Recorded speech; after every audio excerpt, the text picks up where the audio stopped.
Hello, my name is Alexa Clem. I'm a former resident of Parkersburg. I now reside on Washington Street in Marietta. First, I would like to thank you for the time you've invested in hearing all types of opinions on the matter at hand, the passing of the Non-Discrimination Ordinance. I feel I have an opinion on the issue which maybe hasn't been heard or given a lot of time. I am not currently a resident of Parkersburg. However, I was upon first moving to this part of the country. August 11th of this year marks my 4-year anniversary of moving from over 1,000 miles away from my home in Oklahoma City to the Mid-Ohio Valley. There was a hiring boom around that time in which the brokerage that contracted me also contracted approximately 100 to 150 other people from Oklahoma City, Tulsa, Arkansas, Texas, and other places. Almost all of these people are highly educated, they own an LLC or corporation, and they're very blessed to bring in high earnings. Earnings that are approximately 3 times the median household income in the state of West Virginia, in some cases more. When we moved our lives here, most of us researched the city with the largest population within a reasonable distance of offices and courthouses where we worked. This means we almost all signed our first leases in Parkersburg. Unfortunately, we went into culture shock, to put it lightly. I compare it to entering the Twilight Zone or a time warp taking me back 50 years or more.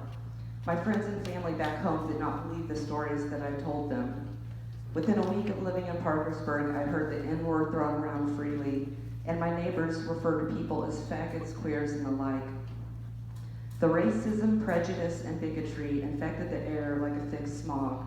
I have never experienced a community that appeared so comfortable, for lack of a better word, with hatred and discrimination.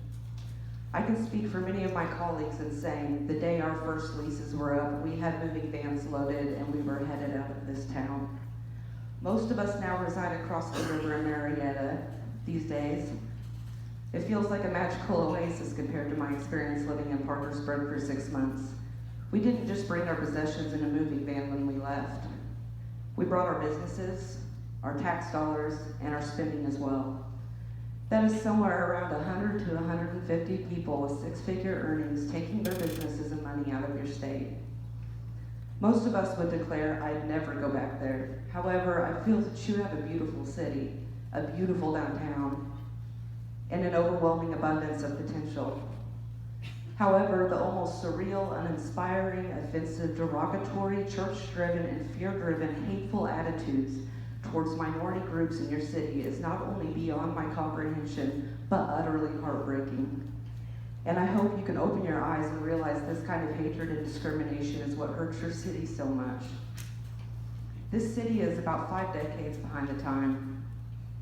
You have more and more people graduating and leaving. You have business owners literally running next door to Ohio and taking their money with them.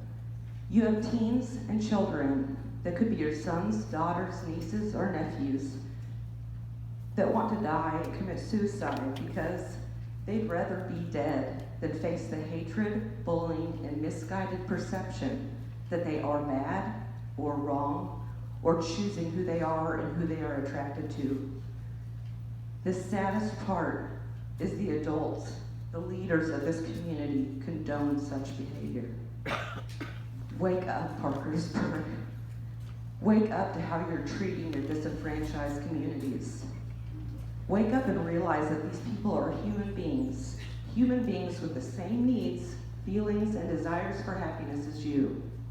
Wake up and do the right thing. Vote to protect everyone's human rights. Protect the rights of those whose lives that may be offensive to your sensibilities, but still deserve the same rights and protections as every other human being. Thank you.